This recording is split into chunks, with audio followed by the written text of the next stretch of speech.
అమ్మగారు ఆవు పాలు తెచ్చిన. ఆ పాలక్కడ తగలేసి నువ్వు ఇటు తగలడు. ఒకసారి సుబ్బి, ఇక్కడేవో ఇంగ్లీష్ ముక్కలు ఏడ్చాయి కానీ కాస్త చదివి చెప్పు. నాకేం వచ్చు అమ్మగారు. ఈ మధ్య ఏదో నేర్చుకుంటున్నానని చెబుతావు కదే. ఆడు చెత్తపోతుంటేను 4 ముక్కలు గిలుకుతుండాలండి. ఆ 4 ముక్కలు 2 ముక్కలు ఉన్నాయేమో చూడు. ఎంవై మై అంటే నా యొక్క, నా అని కూడా అనొచ్చులేండి. DEAR డీర్ అంటే దుప్పండి. జింకలో లేడు దుప్పులు ఉండవండి, ఆ దుప్పి. దుప్పే? నీ మొహం ఎవరైనా నా దుప్పి అని రాసుకుంటారే? అది కాదండి, డియర్ అండి. డియర్ అంటే అంటే నాకు సిగ్గేస్తుందండి. ఓసి నీ సిగ్గు తట్టుబండ్లు గాను త్వరగా చెప్పి చావే. అంటే ప్రేమించుకునేటప్పుడు ఇంగ్లీష్లో అనుకునే మాటలండి. అంటే నాథానా? అదే కాదండి, ప్రాణేశానా?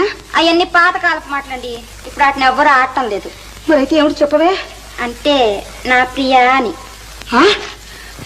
ప్రియానే?